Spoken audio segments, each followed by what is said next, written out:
Hello, my name is Alexey Fomenko. I am an orchestration software engineer at Intel, and I'm here to show you a better way of isolating and sharing GPU resources between multiple Kubernetes workloads. Running container workloads with GPU is expensive.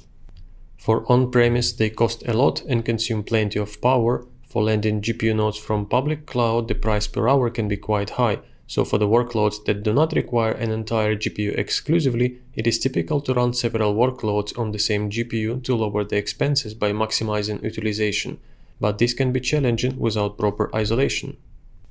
Traditionally, to provide a container with access to a GPU accelerator in Kubernetes, device plugins are used. They provide scheduler with simple way of accounting for and allocating GPU devices available in the cluster. Some scenarios, however, might require more complicated hardware setup or better resources isolation. For instance, AI model training can require multiple GPUs interconnected with high bandwidth network, or running multiple AI model inference on the same GPU requires ensuring that the resources requested from GPU are actually available, in other words, reliable isolation. While device plugins can be used to share GPUs between workloads by using scheduler extenders like GPU-aware scheduler extender, this mode of sharing is based on workload's promise to not overconsume resources that it asked for. When such a promise is broken for whatever reason, and the workload consumes too much GPU memory or compute time, we get a noisy neighbor problem, when one workload hogs the resources, making other workloads using the same GPU suffer, leading to service degradation. More reliable way of isolating resources and partitioning the GPU is single root input-output virtualization, SR-IOV.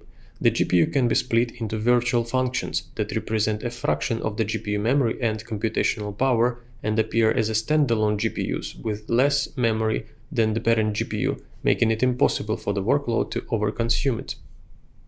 Starting from Kubernetes version 1.26, there is an alternative to device plugins, an evolutionary solution to grant access to hardware resources to the workloads in the cluster, dynamic resource allocation. Last two Kube conferences there were plenty of talks and info about it. For details, check out the recording of those talks. The links to them will be on the last slide.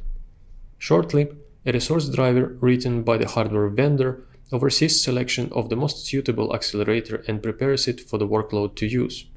Intel GPU resource driver for Kubernetes can dynamically reconfigure the Intel data center GPUs into SR-IOV virtual functions, providing more reliable separation of GPU resources, making sharing a GPU between multiple AI inference workloads easy and reliable.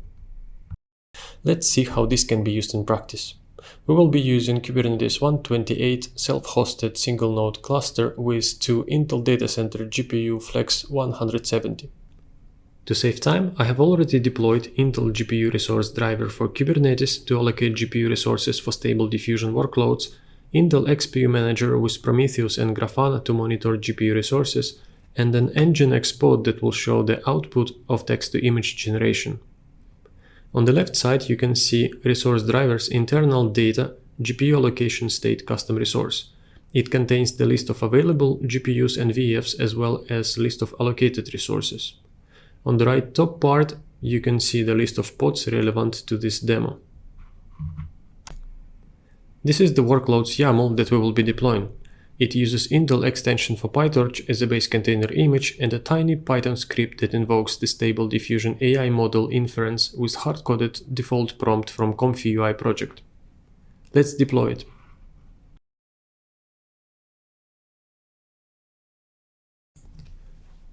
Here we can see the resource driver has allocated a virtual function, and the Kubelet plugin will partition the rest of the GPU into similar sized virtual functions that are ready to be allocated to the pods when suitable request arrives. They will come in handy when we scale the deployment. Let's have a look at the telemetry. In a couple of seconds we will see that the memory utilization of the GPU will go up to 100%. It will be used by the virtual functions. Each of them only provides to the workload as much as it has access to, effectively isolating the memory. By now, the AI model was loaded and should be starting to generate the images. Let's have a look. Here we have deployed an Nginx application that shows the folder where the Stable Diffusion workloads save their generated images. Every time a new image is created, it replaces the old image with the same name as pod's name. We can see that the pictures change, the workload is running just fine with the virtual GPU instance. Let's scale our deployment to run more inference pods. After a couple of seconds, when the pod is up and the model is loaded, the new images should appear in our preview app.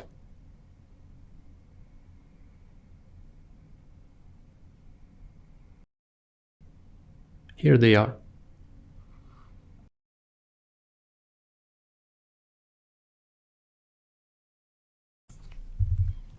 Now let's remove the workloads. When the workloads are gone and no pods are using the virtual functions, the Intel GPU resource driver will switch the GPU back into the plain GPU mode, removing the SR-IOV configuration and allowing for full unpartitioned GPU resource to be used again. That concludes our demo. I hope you found it interesting. If you did, check out our project. It's fully open source. Share your feedback, improvement ideas. Thank you for your time.